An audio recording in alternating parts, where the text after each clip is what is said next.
Abra sua Bíblia no livro de 1 Samuel,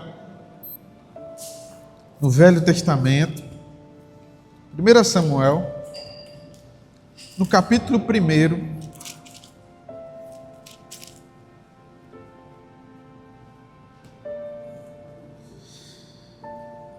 Bem, 1 Samuel, capítulo 1, a partir do verso 2, ou melhor, a gente pode ler o verso 1, só a parte, vamos ler tudo logo.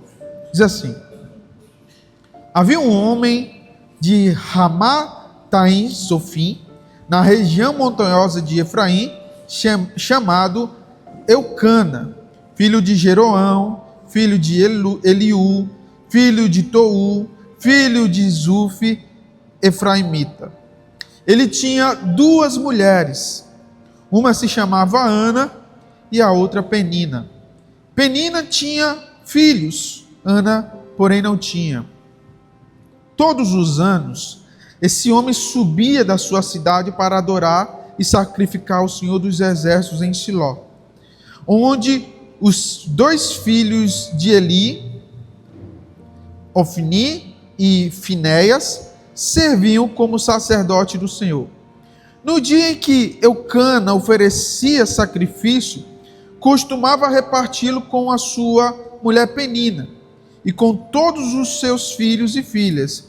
Porém, dava uma porção em dobro a Ana, pois a amava, apesar de o Senhor tê-la deixado estéril.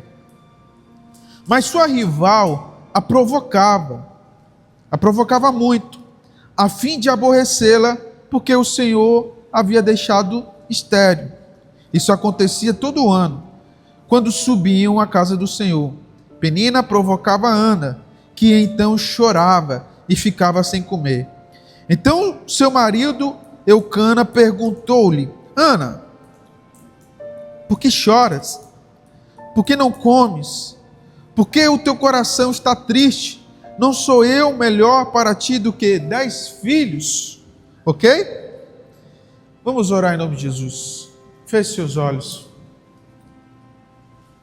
Deus Pai Todo-Poderoso, o nosso coração nessa noite se volta para ti, Deus.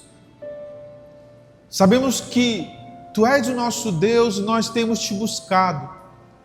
Mas nessa noite em especial, os nossos olhos se voltam para ti, a fim, Deus, de que a nossa fé seja capaz de produzir algo em nossas vidas, Senhor.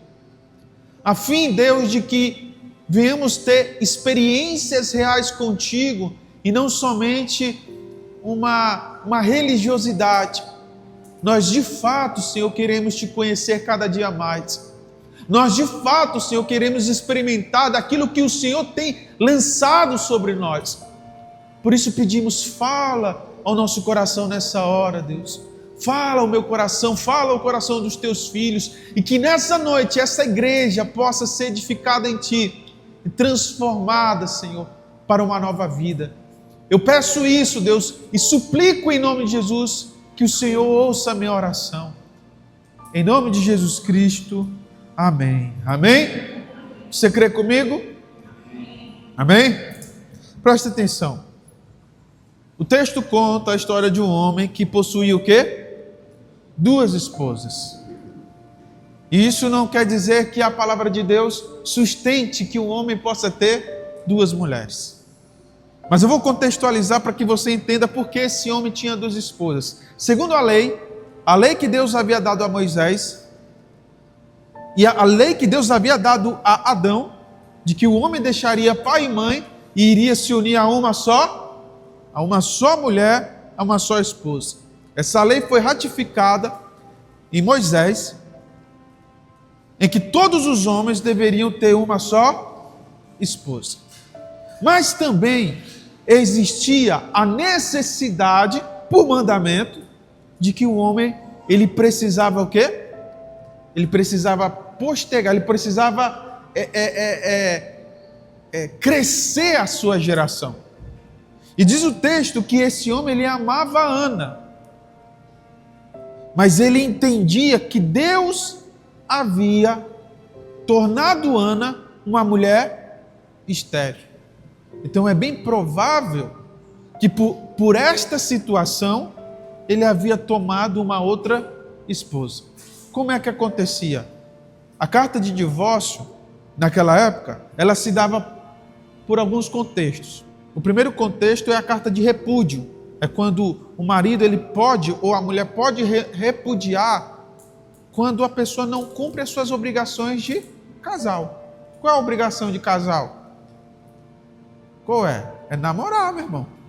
Se a mulher ela nega o ato ao seu marido, ou se o marido nega o ato à esposa, dava então liberdade para que ele pudesse dar para ela uma carta de repúdio. Eu estou lhe repudiando, por quê? Porque você não quer ser minha esposa. Eu estou lhe repudiando, por quê? Porque você não quer ser meu marido. Então eu quero me divorciar de você, porque você não cumpre o seu papel. E o segundo motivo que diz Jesus é quando havia adultério. Havendo adultério, você sabe o que é adultério? Adultério é uma relação fora do casamento. Era dada então carta de divórcio. Como essa mulher, ela não podia cumprir o seu papel como esposa, de dar um filho àquele homem, então ele tomou provavelmente para si uma outra esposa, para que ele pudesse postergar, para que ele pudesse garantir que a sua geração fosse contada. Então ele adquiriu uma outra esposa e essa outra esposa começou a dar filhos para ele. Naquela cultura era assim. Ah, pastor, isso é válido para o dia de hoje? Não. Porque continua sendo pecado ter outras mulheres, continua sendo pecado ter outros homens. Você tem que estar debaixo de uma só aliança. Então, o texto diz que esse homem subia com a sua família para servir ao Senhor na igreja, no templo. Naquela época não existia igreja, na verdade nem templo existia. Existia o templo físico, existia o tabernáculo. Então eles iam ao tabernáculo servir ao Senhor. E acontece que quando nós vamos servir ao Senhor no tabernáculo, na igreja, você não pode ir de mãos vazias. Não é só uma questão de costume, mas é como um sentimento de adoração que você leve algo para o Senhor. E esse algo que eles levavam ao Senhor eram as suas ofertas. Naquela época não existia dinheiro. Então o que eles davam de oferta? Eles levavam galinha, eles levavam cabra, eles levavam lã, eles levavam ovelha, eles levavam cordeiro, eles levavam várias coisas para serem apresentadas a Deus no templo, no tabernáculo. E o que acontecia? Quando esse homem chegava no templo para adorar o Senhor, o que ele fazia? Ele pegava todos os seus pertences que ele estava levando para entregar a Deus e ele distribuía para a sua família. Dava aqui uma ovelha para a esposa, dava aqui uma ovelha para o filho, dava aqui uma outra ovelha para o filho, e para Ana ele dava 2 ovelhas. E ele dizia assim: agora nós vamos apresentar ao Senhor a nossa oferta. E eles iam e ofertavam ao Senhor. Só que a mulher, a Penina, a outra mulher, que tinha ciúmes de Ana, porque Ana era a esposa amada, e ela era a esposa da providência, era a esposa para ter filho. Então o que ela fazia? Ela ficava caçoando de Ana. Vai lá, leva mesmo 2 ovelhas para sacrificar ao Senhor. Vai lá, leva mesmo 2 ofertas a Deus. Você não pode ter filho mesmo? Deus te fez estéril. Não é isso que o texto diz? Que eles falavam assim: Deus te fez estéril. Então, Ana, quando ia servir ao Senhor, levar as suas ofertas, ao invés de levar as suas ofertas com alegria, como o apóstolo Paulo diz, que nós devemos ofertar ao Senhor com o quê? Com alegria. Ela levava a sua oferta com tristeza. Então imagina a situação, o rapaz vindo para a igreja e aquela mulher triste, todo mundo reparava, mas Ana é triste, né? Mas Ana é tão triste. E aquilo ali já estava afetando a própria relação dela com ele. Ao ponto dele chegar para ela e falar assim: poxa Ana, por que tu está triste? Você não tem filhos, Deus te fez estéril, mas você me tem. Eu sou melhor que 10 filhos. Mas ela não estava triste porque ela não tinha o marido. Ela estava triste porque ela estava sendo substituída.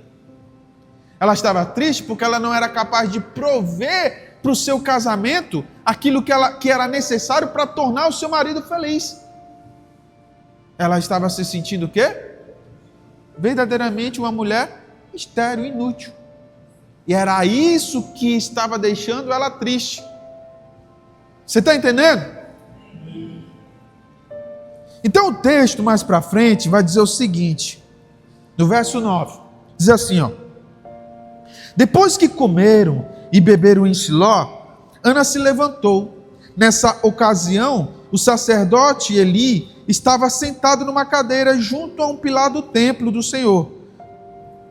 Com a alma amargurada, Ana orou ao Senhor, chorou muito e fez o seguinte voto: ó Senhor dos exércitos, se deres atenção à aflição da tua serva, te lembrareis de mim e não te esquecereis da tua serva. Mas se lhe deres um menino, eu o dedicarei ao Senhor por todos os dias da sua vida, e navalha não passará pela cabeça dele. Enquanto ela orava ao Senhor, Eli observava os seus lábios. Como Ana orava em silêncio, seus lábios se moviam, mas sua voz, mas não se ouvia a sua voz. Por isso ele pensou que ela estivesse o quê? Embriagada. E lhe disse: até quando ficarás embriagada? Deixa de beber vinho.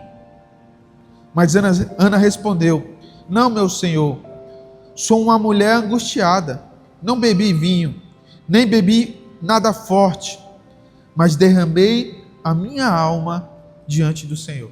Então, depois de, por muito tempo ela está vivendo essa humilhação dentro dela, essa humilhação dentro da sua casa, e você sabe como nós somos, né? Como a nossa alma é, como os nossos sentimentos são. Nós somos como um balão.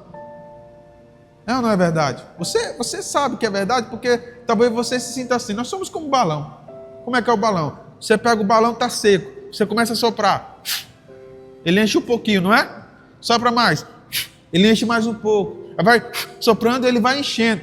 Se você encher demais, o que acontece com ele? Ele estoura. Assim somos nós. Quando nós passamos por uma luta, a gente aguenta. Beleza. Fiquei triste. Fiquei desapontado, mas beleza. Quando a gente passa por outra luta, a gente o quê? Fica mais triste, fica mais desapontado. Só que à medida que nós vamos passando luta após luta, e parece que nossa vida só vem luta, é luta de manhã, é luta de tarde, é luta à noite. Quando a gente vai dormir, no sonho a gente está lutando. Chega uma hora que a nossa alma, os nossos sentimentos começam a ficar o quê? Cansados, exaustos. Até chegar um momento em que o nosso emocional ele explode. E é justamente nessas horas que o nosso emocional explode que a gente fica com depressão. É nessas horas que nosso emocional explode que nós nos vemos angustiados. Você está entendendo? É justamente nessas horas que nós perdemos o chão. E era isso que Ana estava vivendo, dia após dia sendo humilhada, e ela não estava aguentando mais. Dia após dia sendo humilhada, e ela simplesmente se esgotou. Todo mundo estava dizendo para ela assim: Deus te fez estéril. Todo mundo chegava, o marido dela falava: pô, Deus te fez estéril, mas Ele te deu você para mim, me deu para você. A outra falava: olha, pega mesmo 2 ofertas para apresentar ao Senhor, porque Deus te fez estéril. Todo mundo dizendo para ela que ela estava estéril, todo mundo dizendo para ela que ela estava derrotada, todo mundo dizendo para ela que ela estava humilhada. Chegou um momento que ela ficou o quê? Angustiada. Ela foi para o templo, dobrou os joelhos, ou se sentou, lá não tinha banco assim não, certo? Provavelmente ela chegou ali perto do altar, ali entre o átrio, e começou a orar. Ela disse: Senhor, olha para minha alma, Deus. Senhor, olha para dentro de mim. Veja a minha angústia. Veja o meu sofrimento. Veja a minha dor. O que eu peço a Ti é um filho.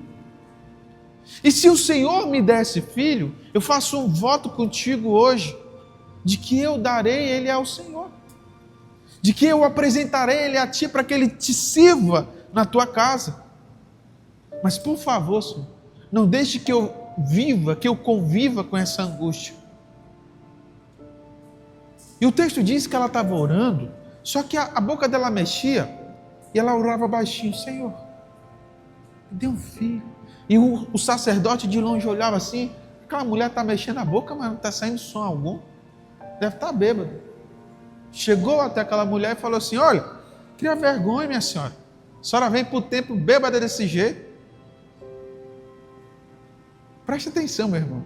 Ela estava naquele lugar buscando a presença do Senhor porque ela se sentiu o quê? Humilhada, é ou não é? E na casa do Senhor, buscando a presença de Deus, fazendo um voto com Deus, o que acontece com ela? Ela é o quê? Ela é humilhada. O cara chega lá e diz assim: olha, tenha vergonha, minha senhora, você vem para a casa de Deus bêbada desse jeito. Aí ela olha para o sacerdote e diz assim: não estou bêbada não, eu só estou angustiada, eu só estou sofrendo na minha alma.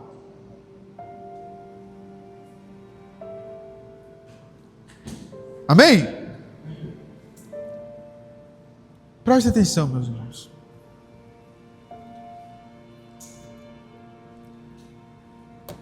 Eu não sei quantos de vocês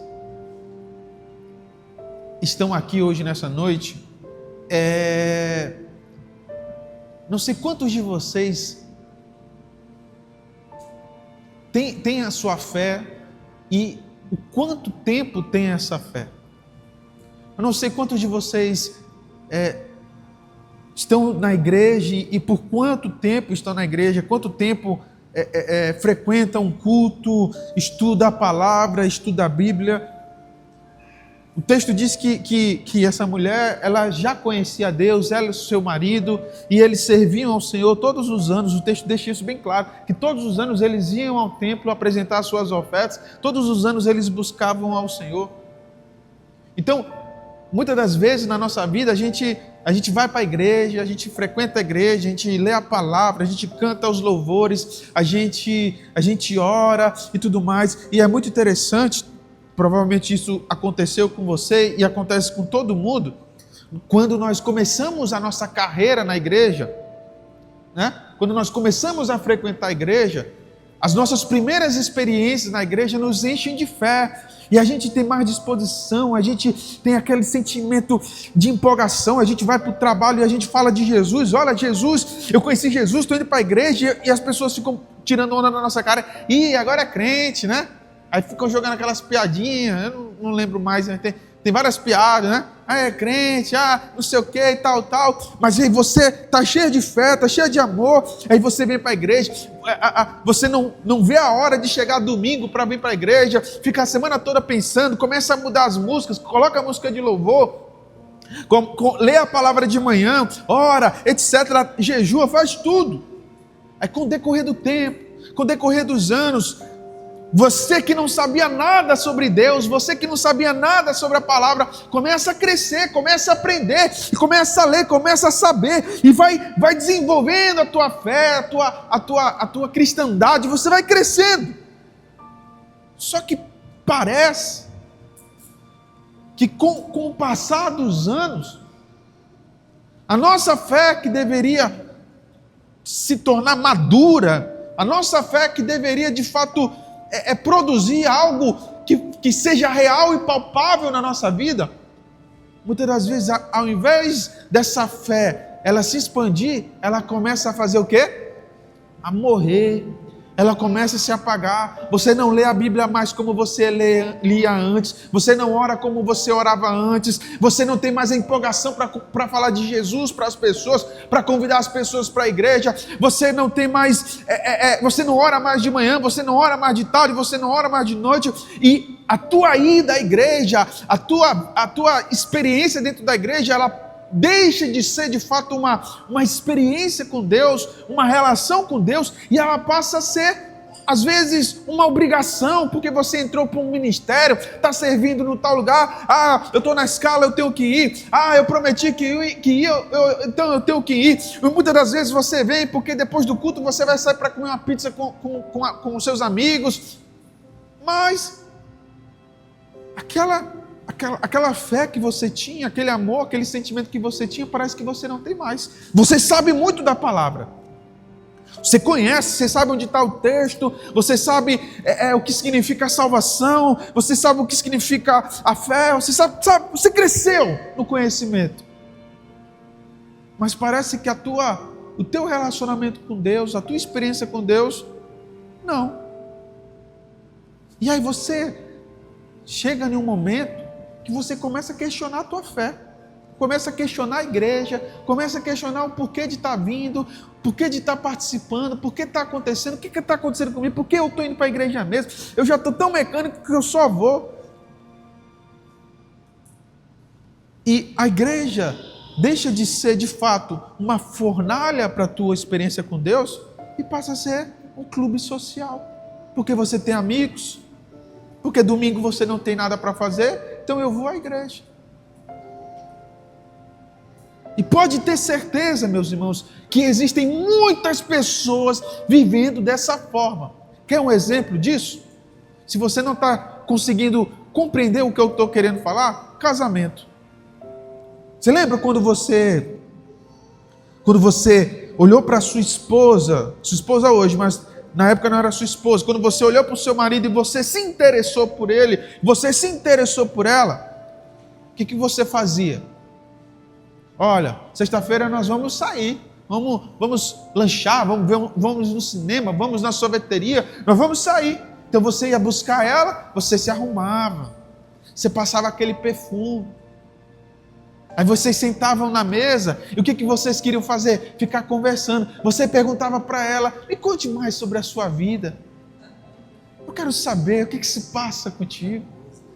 Aí ela falava das lutas dela, ela falava dos sentimentos dela, ela falava, e ela ficava assim, poxa, mas ele gosta mesmo de mim, ele fica prestando atenção no que eu falo, e ele lá, olhando, apaixonado. Aí ela ficava fazendo carinho nele, não é? Quando levava para casa para conhecer a família, o cara sentado lá no sofá e apresentava para a mãe, para o tio, para a tia. Aí na hora do almoço ela pegava, fazia o prato, botava, meu amor, toma aqui, você quer beber o quê? Eu quero um pouquinho de coca, vou pegar a coca. Não é assim? O cara ia sair com a namorada, aí o que ele fazia? Ele escolhia a melhor roupa. Mas hoje eu vou ficar tão bonito que eu vou ficar irresistível. Ela fazia a mesma coisa, passava horas trocando e vestido, botando maquiagem e tudo mais. Aí quando chegava o cara, você está tão bonita, essa roupa está linda em você, e ela falava, é uma roupa, né, comum do dia a dia. Trocou umas 10 vezes. Aí casou. Né? Primeiro ano de casado, aquele amor, aquela coisa toda. Depois, o que foi que aconteceu? A mulher não se arruma mais para o seu marido, o marido não se arruma mais para a sua esposa, não sai mais de casa, não tem mais um momento junto, não namoram, não fazem nada. Se vai na casa do familiar, a mulher não põe o prato do marido. Aí o marido diz assim, vai botar meu prato? Não, tu não é aleijado? Duas mãos, não é? Mas o que foi? Aí o cara até disse, mas tu fazia isso antes, né? O que foi que mudou? Por que isso mudou? Por que essa relação mudou? Ao ponto, meus irmãos, ao ponto de terem pessoas que estão casadas, mas dentro de casa, elas não se comunicam. Ao ponto do cara chegar tarde em casa, porque não quer ficar em casa. Ele prefere estar em qualquer outro lugar do que estar dentro de casa. Ele não tem aquele anseio de voltar para casa. E quando volta, a mulher, tanto ele não está feliz de ter voltado para casa, quanto a mulher pensa, pô, só foi ele entrar aqui em casa que o inferno começou. O que foi que mudou? O que foi que aconteceu?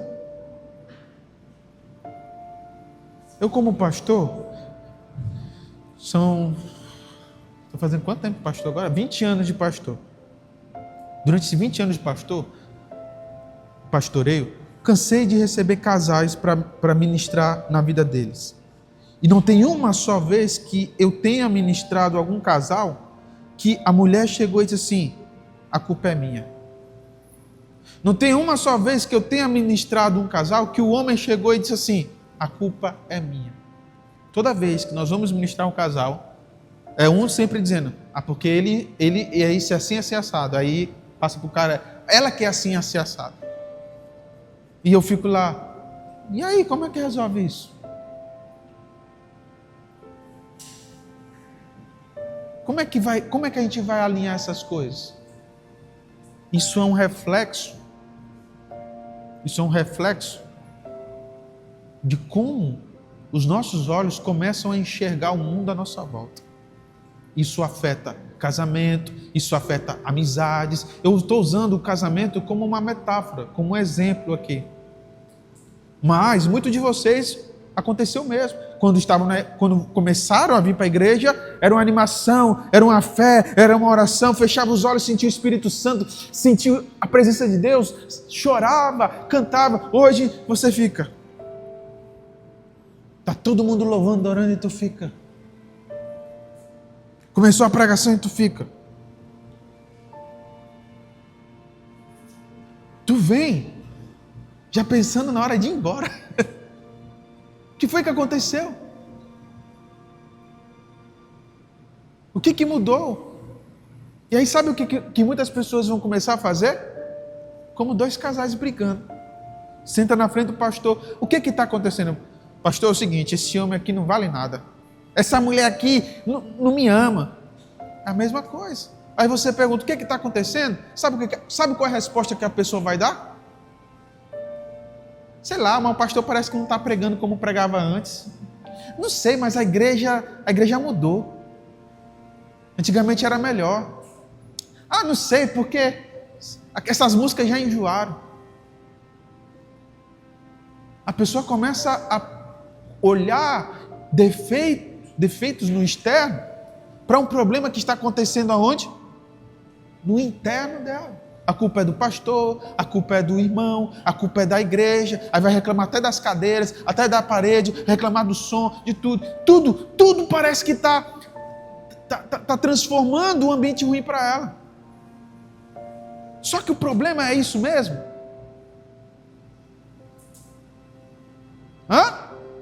Eu já vi casais se separarem por conta de um problema, a mulher casar com outro, o cara casar com outras pessoas e voltarem a ter o quê? O mesmo problema. Porque a gente está em busca de resolver os problemas externos, mas a gente não quer resolver o problema o quê? Interno. A gente quer botar a culpa em tudo, menos em nós mesmos. É a igreja, é o pastor, é a mulher, é o menino, é a cidade, é o dinheiro que não vem, é o carro que é ruim, é isso, é aquilo, tudo. Eu sofro porque o mundo à minha volta não está como eu quero. Então, não sei se esse é o momento em que você está vivendo, mas tem muita gente dentro da igreja que vem para a igreja no automático, mas não tem experiência nenhuma com Deus, não tem uma relação nenhuma com Deus. Ela até ora, mas ela mesma não acredita que Deus está ouvindo a oração dela. Ela fala porque o pastor está dizendo, ore, fale com Deus. Ela, Senhor, por favor, me abençoe. Mas ela não sente que Deus está ouvindo a oração dela. Ela até acredita em Deus, mas parece que Deus é só uma alegoria, parece que Deus é só uma ideia que está longe, que não é palpável, sabe? E quando a pessoa está assim, ela começa a ouvir coisas externas e ela começa a ser influenciada. Será que Deus existe mesmo? Será que Deus é real? Eu acho que Deus é uma ideia do homem, uma criação do homem, etc, etc. Porque a relação dela com Deus deixou de ser uma relação real e passou a ser uma relação religiosa. Vem, canta, ora, dá uma oferta e vai embora. Passa a semana toda vivendo a vida, pecando, fazendo as coisas erradas, e a vida dela se resume a isso. Experiência com Deus, uma relação com Deus, zero, nada. E sabe por quê? Porque de fato ela não acredita que Deus é real. Porque de fato ela não acredita que Deus de fato se manifesta, fala, toca, é uma pessoa. Ela não acredita. E eu vou dizer uma coisa para vocês, irmãos. Não é só os irmãos da igreja que acabam se tornando assim. Tem muito pastor que acaba vivendo assim. O cara não deixa de pregar porque já virou a vida dele. Mas ele prega não aquilo que ele acredita mais. Ele prega aquilo que ele aprendeu. Ele sabe muito bem a palavra, maneja bem a palavra, ele abre a Bíblia, ele fala teologia e etc. Aí você vem na igreja, vê aquela pregação teológica e tudo mais, blá blá blá. Mas nem tu acredita e nem o cara que está pregando acredita. A igreja passa a ser um clube social, um sistema ou qualquer outro tipo de coisa, menos de fato um lugar de experiência com Deus. A grande questão que você precisa trazer para a tua vida é se você conhece Deus, se você tem uma relação com Deus, ou se você está vivendo apenas uma religiosidade. E sabe como é que nós provamos, de fato, sabe como é que nós manifestamos de fato uma experiência com Deus? Através da fé. A Bíblia diz que sem fé é impossível agradar a Deus. Então, somente através da fé é que nós podemos experimentar. Somente através da fé é que podemos provar.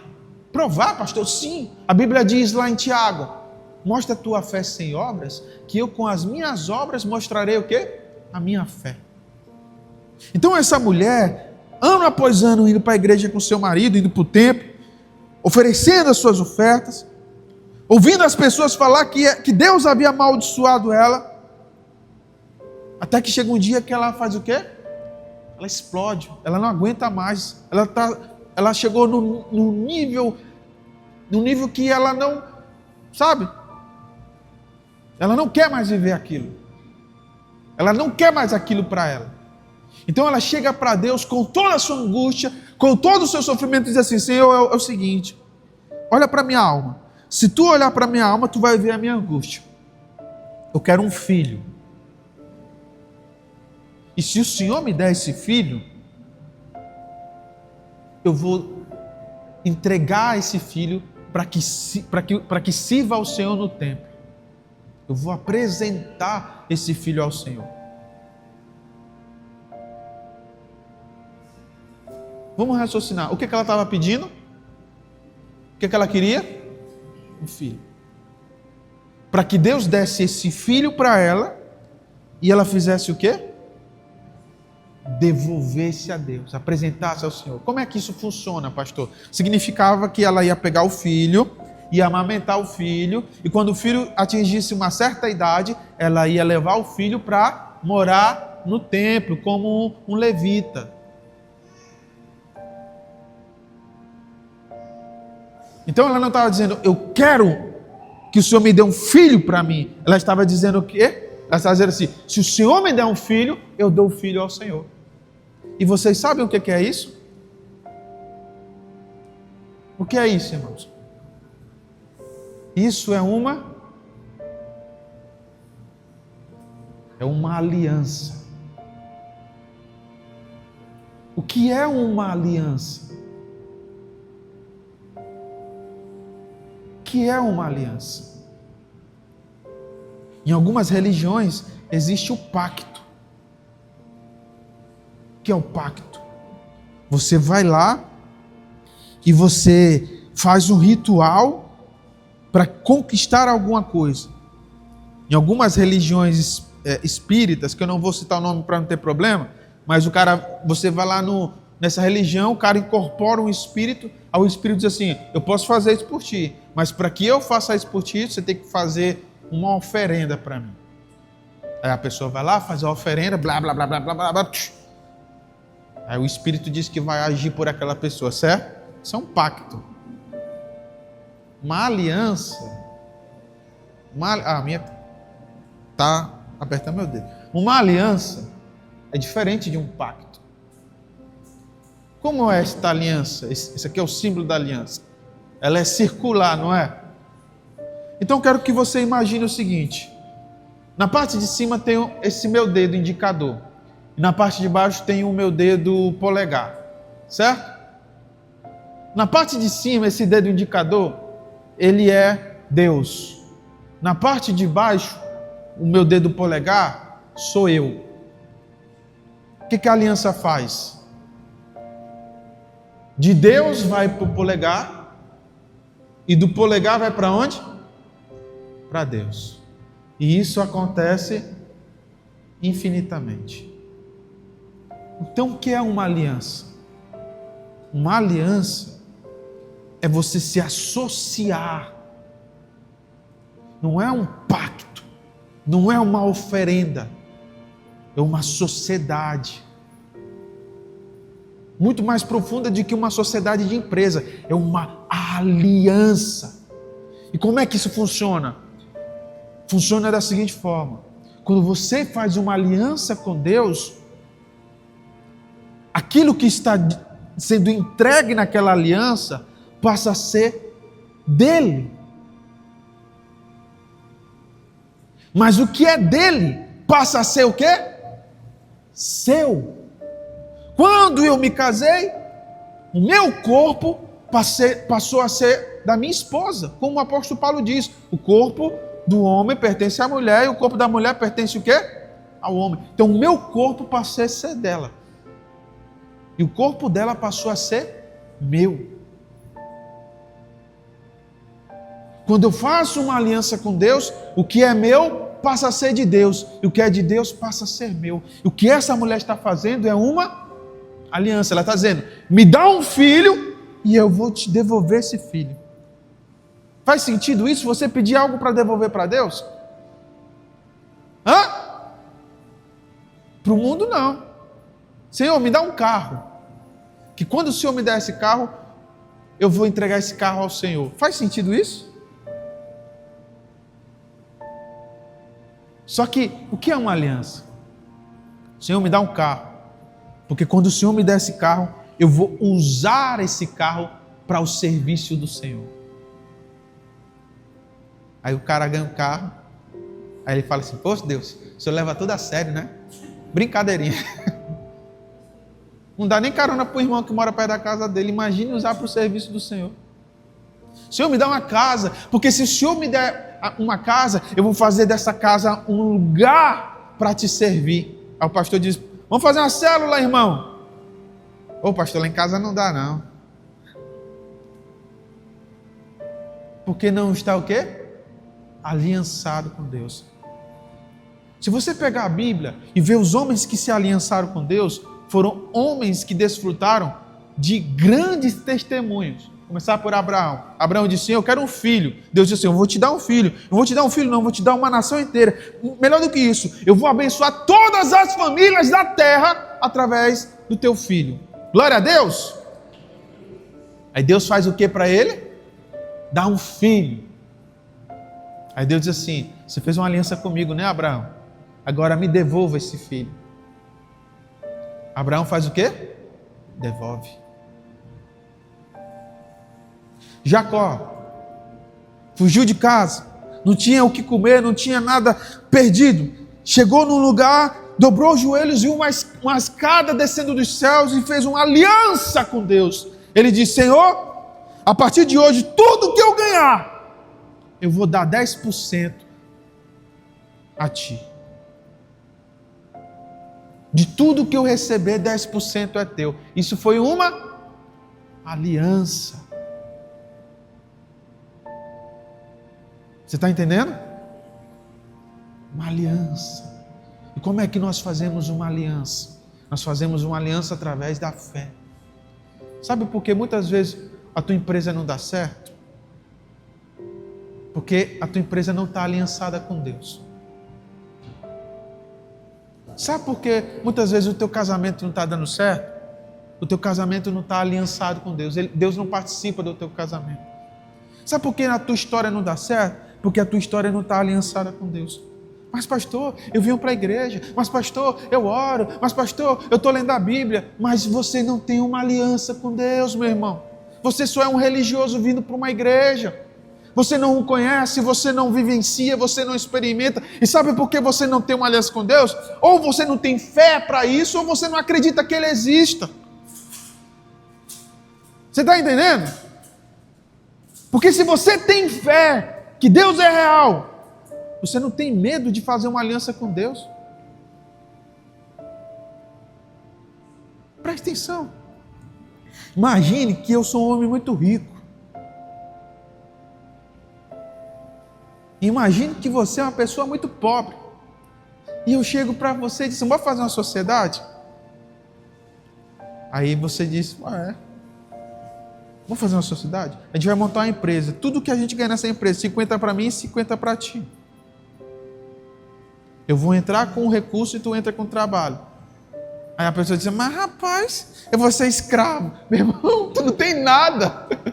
Eu já vi pessoas pensando dessa forma. Eu vou ser escravo, vou trabalhar para os outros. Meu irmão, tu não tem nada. Essa pessoa está fazendo uma aliança contigo e te dando uma oportunidade de vida. Mas a tua mente é tão medíocre. A tua alma é tão preguiçosa. Que você só quer ganhar, não quer dividir. Deus está dizendo, bora fazer uma aliança? Bora. Eu entro com a bênção e você entra com o trabalho. Ah, Senhor, aí não, né? 50 é meu, 50 é teu. Ah, Senhor, não vou ser escravo. Está entendendo? É a mesma coisa. Você não crê que Deus é o dono do ouro e da prata? Eu não estou falando de riqueza, não. Eu estou falando de poder. Você não crê que Ele é o Todo-Poderoso? Você não crê que Ele é o Senhor do Universo?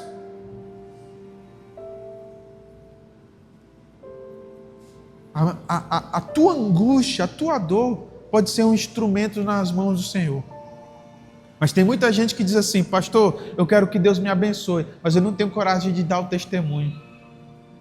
O cara chega com o casamento destruído, a mulher chega com o casamento destruído, e Deus diz assim, eu vou restaurar o teu casamento. Mas ela não quer, depois de um casamento restaurado, dar testemunho do casamento restaurado. Não quer usar o próprio casamento para abençoar outras vidas. Não quer ter um pacto, não quer uma aliança, só quer, venha a nós, me dá, vai para a igreja, é o crente Danoninho. Você já conheceu o crente Danoninho? Não é da época de vocês, não, né? Antigamente, o Danoninho tinha uma propaganda, né? Que era, me dá Danoninho, né? Aí tem um crente Danoninho que vem para a igreja e fica, me dá. Mas não quer aliançar com Deus, não quer fazer daquilo que você quer ser abençoado, um instrumento para abençoar outras vidas, um instrumento para honrar o teu próprio Deus. Uma vez eu vi eu não vou dizer o nome do pregador, o cara perguntou assim, pastor, é pecado jogar na loteria? Aí o pastor falou assim, é pecado sim, é pecado jogar na loteria. Aí o cara perguntou, e se eu jogar na loteria e ganhar, eu tenho que dar o dízimo? Aí o pastor falou assim, meu irmão, tu já pecou jogando. Tu quer ainda pecar não dizimando? A gente só quer receber, mas a gente não quer fazer da nossa vida, das nossas bênçãos, um instrumento para abençoar outras pessoas. E a palavra do Senhor diz que as bênçãos que Deus derrama sobre nós é para a gente abençoar outras vidas. Eu costumo falar, para que vocês entendam, existe uma grande diferença entre ostentação e prosperidade. O que é ostentação? Ostentação até um tolo pode ostentar. É o cara que ganha algum dinheiro e ele usa esse dinheiro para comprar um carro importado, ele usa esse dinheiro para comprar uma casa, usa cordão de ouro, usa relógio de ouro, usa tudo, mas na conta dele não tem o quê? Nada. Ele ostenta a riqueza, mas ele não é rico.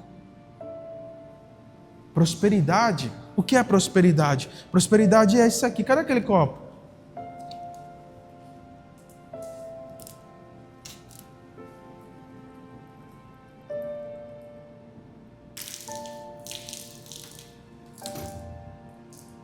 Isso é prosperidade. É ter ao ponto de poder transbordar. Se você não tem ao ponto de poder transbordar, você não é próspero. Você é uma pessoa que está trabalhando muito para ter alguma coisa, mas menos próspero. Como assim, pastor? Cara, se tu tem dinheiro, mas não pode ajudar ninguém, tu não é próspero. Se tu não tem condição de dar uma cesta básica para alguém, tu não é próspero. Porque prosperidade é transbordar. Deus tem me abençoado tanto. Eu tenho aqui meu carro, tenho aqui minha casa, tenho aqui minhas coisas. Mas chega uma pessoa e te pede ajuda, tu não tem como ajudar. Então tu não é próspero. E tu pensa assim, se eu ajudar, vai me faltar. Então eu não ajudo. É pior. Porque além de tu não ser próspero, tu não tem pensamento de alguém próspero. Está entendendo? Uma pessoa próspera, ela tem ao ponto de poder ajudar. E uma pessoa que tem um sentimento de prosperidade, ela pode até não ter, mas ela ajuda. E quando ela tiver, ela vai continuar ajudando. Uma pessoa medíocre, ela não tem para ela e ela não consegue ajudar ninguém. Biblicamente, prosperidade é transbordar. E isso, eu não estou falando só no aspecto de dinheiro, não. É transbordar em tudo.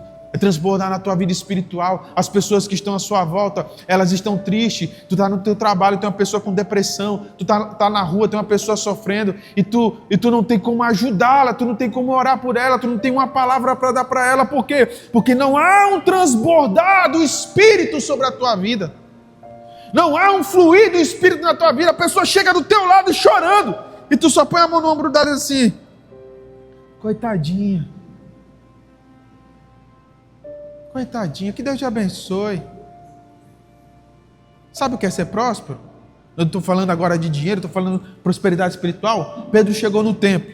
O cara estava estendendo a mão e diz assim, me dá uma moeda, me dá uma moeda. Pedro olha para ele e diz o seguinte, eu não tenho ouro, eu não tenho prata, mas o que eu tenho, eu te dou. Levanta e anda. O cara imediatamente se levantou. Isso é prosperidade espiritual.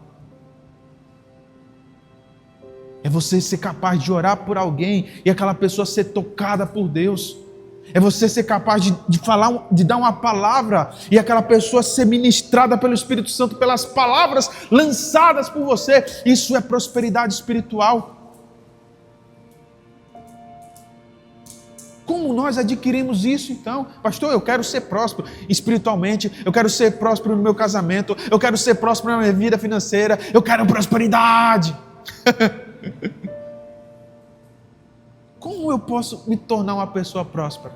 Como eu posso ter um casamento próspero? Pastor, o que é um casamento próspero? É um casamento que ajuda outros casamentos. Não é um casamento perfeito, tira isso da tua cabeça. Não existe casamento perfeito. Todo casamento tem seus problemas. Mas um casamento próspero é um casamento que se ajusta. Pastor, como eu posso ser próspero nessas coisas? Eu sou uma pessoa depressiva, eu me tranco no quarto. Pastor, eu sou um cara tímido, eu não consigo falar com as pessoas. Pastor, isso aqui, como eu consigo ser próspero? Fazendo uma aliança com quem tenha em abundância. Fazendo uma aliança com quem tem para oferecer. Fazendo uma aliança com quem? Com Deus. Se você nunca fez uma aliança com Deus, é talvez porque a tua fé não te permite isso. Talvez porque tu não acredite nisso. O meu pastor, em um certo culto, disse assim: quem aqui quer ser pastor? Quem quer deixar tudo para sair por aí pregando o evangelho? Se você deseja isso nessa noite, fique de pé, venha na frente e faça essa aliança com Deus. Era uma igreja de 1.000 e tantas pessoas, era a igreja que eu frequentava. Eu fui o primeiro a levantar. E eu tinha em torno de 13 a 14 anos. Talvez nem o pastor estava esperando isso. Ele, né, olhou assim, quase que ele faz igual o Eli fez com a Ana. Ô rapaz, volta aí que é só para adulto. Mas na hora que ele chamou, eu fui o primeiro a me levantar e fui na frente. Quando eu cheguei aqui na frente, fiquei parado assim. Aí ele falou assim, te juro, ele falou assim: rapaz, vocês não tem vergonha não? O menino vem e esses machos não vêm. Aí os caras começaram a se levantar e vir na frente. Eu fui o primeiro. Eu fiz um pacto com Deus. Eu fiz uma aliança com Deus. Eu disse: Senhor, a minha vida é tua. Usa como o Senhor quiser. Me leve para onde o Senhor quiser me enviar. Eu só quero pregar o teu evangelho. Eu fiz uma aliança.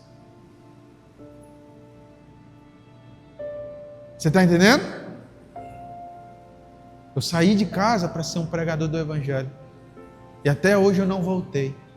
E Deus me levou em muitos lugares. Nesses muitos lugares eu fui bem sucedido. E em outros lugares eu não fui bem sucedido.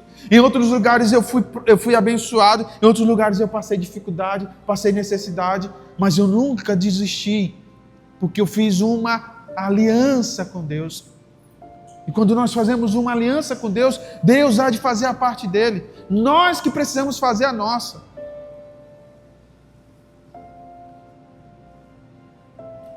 Se você fez uma aliança com Deus, você precisa estar naquele lugar, na hora certa, no momento certo. Quando você vai casar, como é que é? O juiz marca lá. Se você for casar na igreja, o meu representante do cartório para a igreja, né? Mas o representante do cartório, além de tu pagar para ele ir, ele vai naquele horário, e se acontecer de tudo atrasar, ele vai embora. E tu vai ter que ir depois no cartório. É ou não é assim? Ou se você não casar na igreja e casar no cartório, você vai ter que estar lá naquela hora, porque o juiz de paz não vai esperar a boa ação daquela pessoa. Se você chegou atrasado, meu irmão, você perdeu o casamento. Você vai ter que pagar de novo e remarcar esse casamento. É ou não é assim? Então, se você quer ter uma aliança com Deus, você precisa se posicionar e esperar. Agora, você tem coragem, como teve essa mulher, de dizer assim: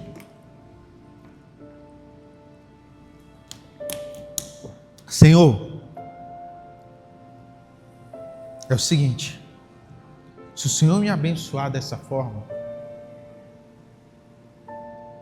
eu vou usar isso que o Senhor está me dando em prol do teu evangelho.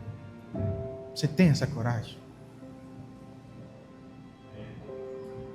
Você tem coragem de fazer essa aliança?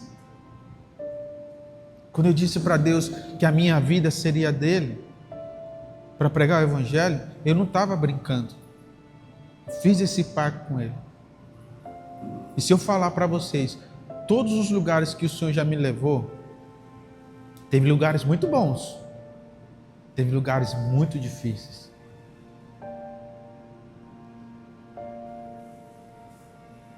Quantas vezes saí de madrugada para buscar irmão em boca de fumo, em encruzilhada.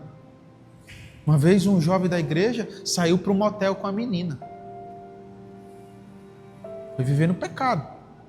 Quando chegou lá dentro, lá no motel com a menina manifestou com um demônio. Ligou para mim. De madrugada. Morrendo de vergonha.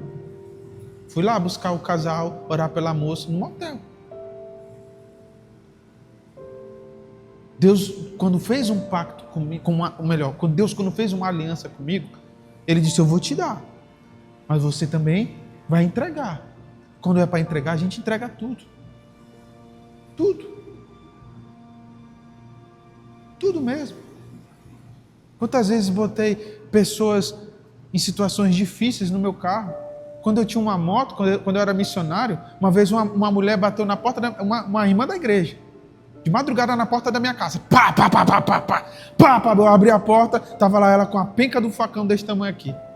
Eu disse, minha senhora, que esse facão? Ela disse, pastor, eu vou matar aquele menino. O cara tinha fugido com a filha dela, no interior. Eu disse, não faz isso não, minha senhora. A senhora mata ele, é a senhora que vai presa. O rapaz fugiu com a sua filha, vamos fazer o seguinte, vamos lá na delegacia, vamos conversar com o delegado, vamos ver como a gente consegue resolver isso. Botei a mulher na garupa da minha moto e fui para... Aí no meio do caminho pensando, essa mulher com a penca desse facão na mão, se ela quiser meter a faca em mim. Mas eu estava fazendo aquilo ali dizendo, tudo que eu tenho é teu. A minha vida é tua, Senhor. A minha história é tua, Senhor. Eu fiz uma aliança contigo. Eu fiz uma aliança com o Senhor. Você pode sair dessa igreja nessa noite, tendo participado de mais um culto, tendo ouvido mais uma pregação, ou você pode sair dessa noite com uma convicção no teu coração: eu não quero mais viver essa vida que eu tenho vivido. Eu quero ter uma aliança com Deus e experimentar o que esse Deus tem para me dar. Você sabe o que foi que aconteceu com essa mulher? O filho dela, quando ela terminou, eu nem contei, né? Mas Deus deu um filho para ela. O filho dela, quando chegou na idade certa, o que foi que ela fez? Ela levou o filho ao templo como ela havia prometido. Amém? E o filho dela se tornou um dos maiores profetas da Bíblia. Se tornou um dos sacerdotes mais respeitados da Bíblia. E o último juiz da história de Israel. Existem 2 livros na Bíblia citando este homem, o profeta Samuel. E você talvez ainda não tenha entendido isso. Deixa eu contar uma última história. Quando o povo estava entrando na cidade de Jericó, presta atenção, quando o povo estava entrando na cidade de Jericó, enviou 2 espias para essa cidade. Eles entraram infiltrados, eles não podiam ser descobertos, senão eles seriam o quê? Mortos. De repente, ouviu-se dizer que existiam 2 espias na cidade. Então eles foram se esconder, entraram nos lugares e algumas pessoas, aqui não, sai fora, aqui não, o soldado vinha aqui vai me matar também. Eles bateram na porta de uma mulher, era uma prostituta. Aí eles falaram assim, deixa a gente se esconder na sua casa. Ela falou o seguinte, olha, se vocês se esconderem na minha casa, se vocês se esconderem na minha casa e o povo descobrir, quem vai morrer é quem? Sou eu. Aí eles falaram assim, deixa a gente se esconder na sua casa. Ela falou, eu deixo, mas com uma condição. Quando vocês invadirem essa cidade, vocês não atacarem a minha vida e nem a da minha família. O que foi que ela pediu? Que nem ela e nem a sua casa fosse destruída. Amém? O que foi que ela pediu? Nem ela e nem a sua casa fosse destruída. Quando os espias, beleza, nós fazemos agora um pacto. Pode confiar. Escondeu os caras na casa dela. Depois os caras voltaram e falaram assim, dá para entrar, a gente ganha. Foi o exército, entrou, derrubou as muralhas, saiu matando todo mundo. Deixaram quem? Ela e a família dela viva, como eles haviam o quê? Prometido. Só que ela era israelita? Ela era israelita? Não.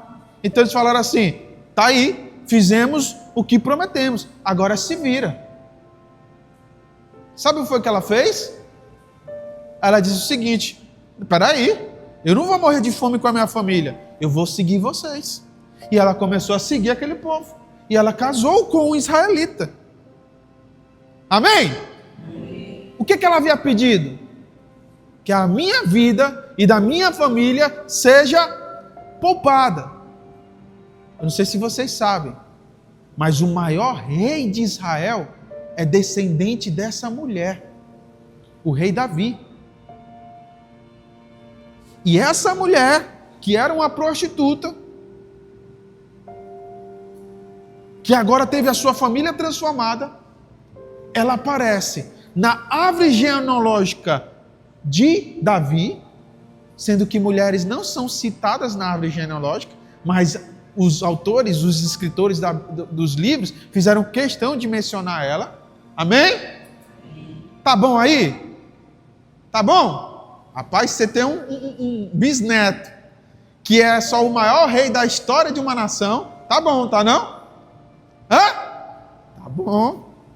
Só que se você abrir em Lucas e Mateus, você vai ver o nome dela mencionado. Por quê? Porque da geração dela veio Davi, mas da geração dela veio quem? Jesus Cristo. Sabe o que acontece quando os apóstolos vão falar sobre os heróis da fé? Eles falam de Abraão, eles falam de Elias, mas eles falam também de quem? De Raabe. Isso, meu irmão, se você não entendeu ainda, isso é o que acontece quando alguém faz uma aliança com Deus. Deus, Ele não abençoa a tua vida só naquele aspecto aí. Ele abençoa a tua vida em uma proporção cuja a tua história, a história da tua casa, a história da tua família irá abençoar o quê? Gerações. Gerações. É por isso que você vai ver nas igrejas muitos testemunhos. São frutos de pessoas que tomaram decisões que para muitos não tomariam, porque são covardes, porque não têm fé, porque rapidinho desistem.